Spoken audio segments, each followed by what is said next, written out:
andam as suas expectativas em relação aos trabalhadores espíritas? Bom dia, amigos! Aqui é Larissa Chaves e está no ar mais um podcast Café com Espiritismo. Hoje estudaremos o texto A Grande Doutrina dos Fortes, contido no livro À Luz do Consolador. Ivone Pereira abre o artigo compartilhando uma queixa dos irmãos em crença que chegava aos seus ouvidos frequentemente sobre os equívocos praticados por espíritas, apontando que estes não estariam à altura da revelação espírita. Diz Ivone: temos procurado reconfortar quanto possível esses delicados irmãos, chamando-lhes a atenção para determinados pontos de doutrina capazes de explicar também essa particularidade em torno dos mesmos adeptos. E isso para que os queixosos não se dobrem ao desânimo, fazendo periclitar a própria fé, o que é sempre possível aos adeptos que se atenham a uma fé sorvida no que ouviram outros adeptos dizerem, em vez de se dedicarem aos livros da legítima doutrina espírita e às observações daí consequentes, indispensáveis sempre à boa instrução de cada um. O estudo eficiente do Espiritismo esclarece de tal forma os aspectos gerais da vida, como a situação dos espíritas, que a ele nos dedicando devidamente, não mais surpresas nem vacilações nos chocarão em qualquer setor.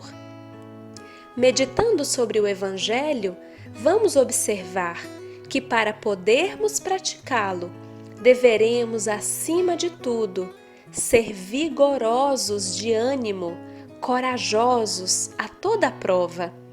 Os primeiros discípulos do Nazareno e os primeiros cristãos foram espíritos fortes por excelência, idealistas audazes, práticos e não místicos, caracteres de ação, porque a tarefa a realizar seria volumosa demais para os ombros de um contemplativo. Lendo as elucidações de Ivone, me recordei ainda que aos 14 anos, quando cheguei no centro espírita pela primeira vez, tive a sensação de que estava num lugar tão especial que acalentei a ilusão de que os espíritas eram pessoas diferentes. Todos me pareciam tão agradáveis e cordiais que eu me sentia quase em outro mundo. Quando deixei de apenas frequentar o centro espírita e comecei a participar das diferentes atividades voluntárias, começaram as primeiras frustrações. Como assim? Então quer dizer que essas pessoas tão queridas também ficam irritadas, falam o que não deviam e até experimentam intrigas e melindres típicos das atividades puramente materiais? Me senti frustrada e ao mesmo tempo aliviada ao ser visitada pela verdade. Se por um lado era frustrante perceber de perto a imperfeição de pessoas que tanto admirava, por outro, tal realidade me recordava da minha própria humanidade. Afinal, se fosse o centro espírita um local circunscrito a seres de elevada estatura espiritual, eu mesma não teria condições de ali permanecer. Continua Ivone.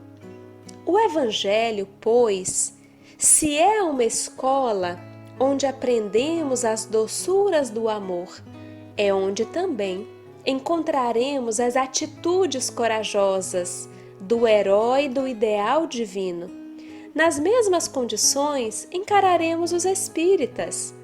Os caracteres fracos, tímidos, indecisos demorarão a se integrarem nos embates fornecidos pelo Espiritismo. Também este é doutrina para os fortes, ou seja, para aqueles que em migrações terrenas do pretérito tanto erraram e no além-túmulo tanto sofreram por isso, que agora se dispuseram a uma reforma geral do próprio caráter através do Espiritismo. Longe estamos, meus amigos, de ser instrumentos perfeitamente afinados às melodias divinas. Entretanto, a lei, em toda a sua misericórdia e justiça, convida o enfermo a consolar outros enfermos. Os delinquentes de ontem são os mesmos que mourejam na redenção de si mesmos hoje, através do auxílio a outros irmãos do Calvário. Quando a desilusão bater à nossa porta, apresentando a luz da verdade em torno dos irmãos espíritas, recordemo-nos de que o Mestre conhecia a astúcia de Judas, a descrença de Tomé, o passado de Madalena e a intempestividade de Pedro, mas não dispensou nenhum deles, por compreender que a lei de solidariedade é trabalho de paciência e perdão ao longo dos séculos.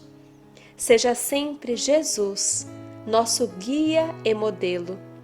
Aos irmãos do caminho, dediquemos preces e compreensão, como também esperamos que façam em relação às nossas próprias debilidades.